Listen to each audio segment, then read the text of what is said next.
ان اول بیت وضع للناس للذی ببکۃ مبارکا وہدی للعالمین۔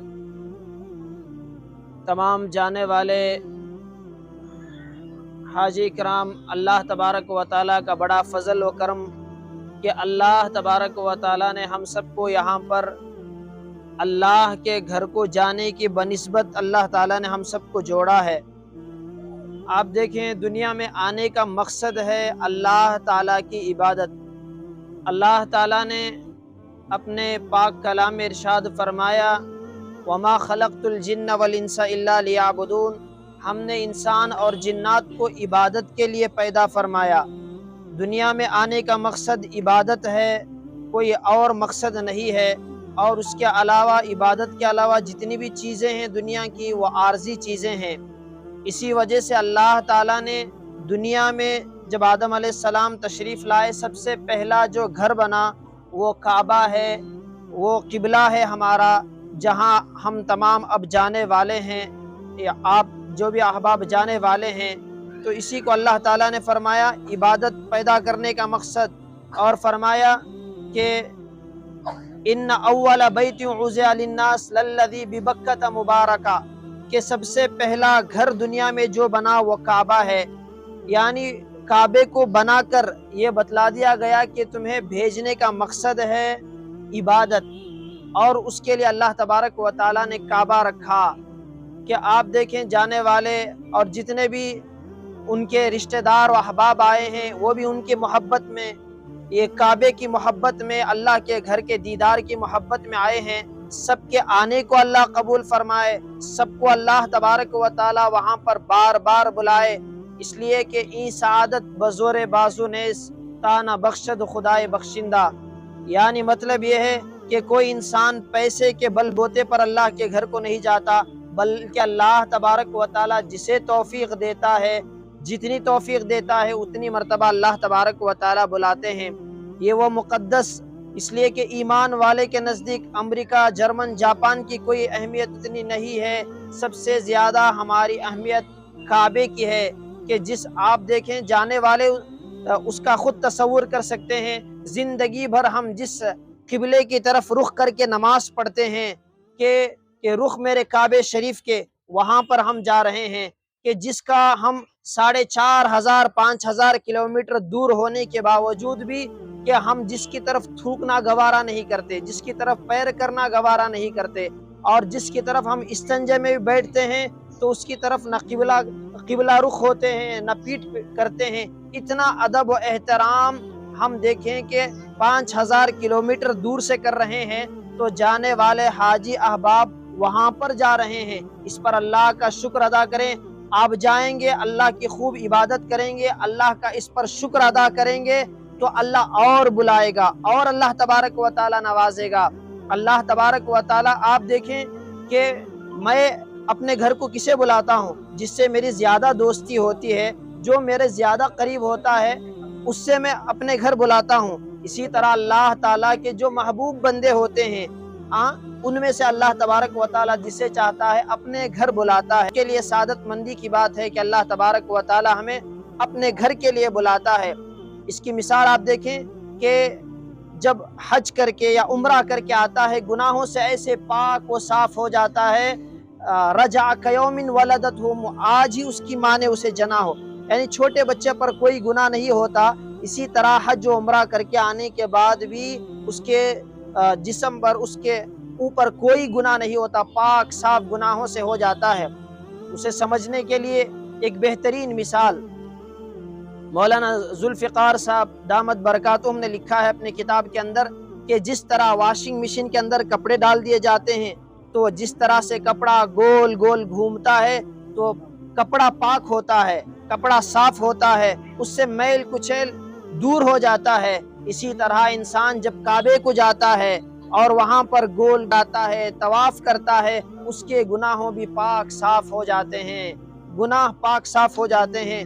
اور عمرے کا طریقہ وقت نہیں ہے، حضرت آپ کے ساتھ رہیں گے، تفصیلی طریقہ آپ کے سامنے بتلائیں گے، تو وہاں پر جائیں، خوب سے زیادہ طواف کریں، زیادہ، اس لیے کہ نمازیں تو یہاں بھی پڑھ سکتے ہیں، فرض نمازیں، اس کے علاوہ نوافل جو ہیں روزانہ کی، اس کے علاوہ کثرت کے ساتھ طواف کریں، جتنا اللہ نے طاقت دی ہے اتنا عمرہ کریں، وہاں پر رہتے ہوئے ادب و احترام کریں۔ آپ دیکھیں کہ اور مدینے میں جائے تو وہاں پر کہ کوئی اس لیے کہ سفر ہے کمی پیشی ہو سکتی ہے، کوئی دنیا کے اندر ایسا نہیں ہے کہ کہہ سکے کہ 100%، اس لیے کہ کوشش کرنا ہمارا کام ہے، انسان ہونے کے ناطے کمی پیشی ضرور ہو 100% کے حضرت ساتھ میں ہیں، بھرپور آپ کی پوری امداد کریں گے، آپ کے سہولیت کا خیال کریں گے۔ اس کے علاوہ آپ دیکھیں کہ یہ سفر ایسا ہے، اس سفر کی راحت بھی راحت ہے، اس سفر کی تکلیف بھی، اس پہ اجر و ثواب ملتا ہے۔ آپ جائیں گے وہاں کا ادب و احترام کریں گے، پھر اللہ تعالیٰ بلائے گا تو آپ کے پہلے عمرے کے قبول ہونے کی علامت ہے، تو اس کا پورا ادب و احترام کریں، اس کا پورا لحاظ کریں کہ اور اللہ کے نبی کے روزے کے پاس جائیں تو مدینے کے اندر کثرت کے ساتھ درود پڑھیں، اس لیے کہ مدینہ وہ پاکیزہ شہر ہے کہ لوگ ترس جاتے ہیں دیکھنے کے لیے، کہ وہ مقدس شہر ہے کہ وہاں کی مٹی بھی خاک شفا ہے، مٹی، وہاں کی دوسروں چیزوں کے بارے میں کیا فضائل بیان کیا جائے۔ تو بہرحال بڑی مقدس چیز ہے، بڑی مقدس چیز ہے کہ اللہ تبارک و تعالی ہم سب کو بھی، اور جتنے لوگ یہاں پر آئے ہیں کعبے کی محبت ہی میں آئے ہیں، سب کے آنے کو اللہ قبول فرمائے، سب کو اللہ تبارک و تعالی عمرے کے لیے جا رہے ہیں، حج کی سعادتوں سے اللہ مالا مال فرمائے، اور اس کے ہونے والے اس ٹور کو بھی اللہ تبارک و تعالی قبول فرمائے، دن دگنی رات چگنی اللہ تبارک و تعالی ترقیات سے نوازے۔ تمام احباب درود شریف پڑھ لیں ایک مرتبہ، دعا ہو انشاءاللہ۔ لك الحمد لك الشكر يا الله، اللهم صل على سيدنا مولانا محمد وبارك وسلم۔ ربنا آتنا في الدنيا حسنة وفي الآخرة حسنة وقنا عذاب النار۔ یا اللہ ہمارے گناہوں کو معاف فرما، مولا کریم خطاؤں کو معاف فرما، مولا کریم لغزشوں کو معاف فرما، ستاری کا معاملہ فرما، اے اللہ رحم کا، کرم کا، عفو عافیت کا، درگزر کا معاملہ فرما۔ اے اللہ اس دھرتی پر اے اللہ ہمارے سے بڑا کوئی گنہگار نہیں ہے، اے اللہ آپ سے بڑا کوئی معاف کرنے والا نہیں ہے۔ اے اللہ یہاں پر اے اللہ آپ کے گھر کو آنے کے لیے اے اللہ یہاں پر اے اللہ نکل رہے ہیں، سفر کو آسان فرما، سفر کو آسان فرما۔ اے اللہ یہ قدم اے اللہ اٹھتے نہیں اٹھائے جاتے ہیں، اے اللہ آپ نے بلایا ہم آ رہے ہیں، اے اللہ آپ کتنے بڑے ہیں، ہم کتنے بڑے گنہگاروں کو آپ اپنے دربار میں بلا رہے ہیں۔ اے اللہ ہم اس لائق ہی نہیں تھے کہ ہم آپ کے پاک دربار میں آئیں، اے اللہ وہاں پر ایک نماز پڑھیں گے 1,00,000 نمازوں کا ثواب ہے۔ اے اللہ کتنی مقدس جگہ ہے، اے اللہ کتنی مقدس جگہ ہے، اے اللہ اس کا ادب و احترام کرنے کی توفیق عطا فرما، سفر میں ایک دوسروں کا خیال کرتے ہوئے جانے کی اللہ توفیق عطا فرما۔ اے اللہ سفر میں اے اللہ کوئی دشواری ہو تو اے اللہ شکوے گلے کیے بغیر اے اللہ تیرا شکر ادا کرنے کی، اے اللہ اس پر صبر کی اللہ توفیق عطا فرما۔ اے اللہ یہاں پر جانے سے لے کر اے اللہ دوبارہ لوٹنے تک اے اللہ ہر اے اللہ قدم قدم پر ان کی مدد فرما، ان کی نصرت فرما، اے اللہ ان کی تائید فرما، اے اللہ وہاں پر جا کر اے اللہ ملک کے لیے امن و امان کی دعائیں کرنے کی توفیق عطا فرما۔ اے اللہ ان کے گھر بار کے اللہ جو بھی جا رہے ہیں اے اللہ ان کے پیچھے گھر بار کی، ان کے کاروبار کی، ہر چیز کے اللہ حفاظت عطا فرما، ان کے بچوں کی حفاظت عطا فرما۔ اے مولا کریم اے اللہ مدینے میں پہنچ کر رسول اللہ صلی اللہ علیہ وسلم کے اے اللہ روزے پر اے اللہ کثرت کے ساتھ درود پڑھنے کی توفیق عطا فرما۔ اے مولا کریم زمزم کو خوب پینے کی توفیق عطا فرما۔ اے اللہ صفا مروہ کی سعی میں آسانی عطا فرما۔ اے اللہ وہاں پر پہنچ کر کسی قسم کی بیماری میں مبتلا ہونے سے حفاظت عطا فرما۔ اے اللہ پوری صحت کے ساتھ اے اللہ ارکان پورا کرنے کے اللہ توفیق عطا فرما۔ اے اللہ ایک دوسروں کا خیال کرتے ہوئے جانے کے اللہ توفیق عطا فرما۔ اے اللہ زندگی میں اس سفر میں ایک مرتبہ ملتے ہیں، اے اللہ پھر بچھڑ جاتے ہیں، پتہ نہیں دوبارہ ملے یا نہ ملے، اے اللہ اس سفر کو اے اللہ یادگار بنانے کی توفیق عطا فرما۔ اے اللہ بیکار وقت میں اے اللہ وقت کو بیکار گزارنے سے حفاظت عطا فرما۔ اے اللہ زیادہ سے زیادہ تلاوت اے اللہ عمروں میں اے اللہ مقدس مقامات میں جانے کے اللہ توفیق عطا فرما۔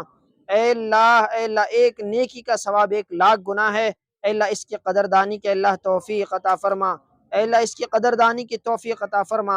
اے اللہ جتنے بھی لوگ آرزویں تمنائیں رکھتے ہیں اے اللہ سب کی آرزوں تمناؤں کو پورا فرما، سب کو حج بیت اللہ نصیب فرما، اے اللہ حج مقبول عطا فرما۔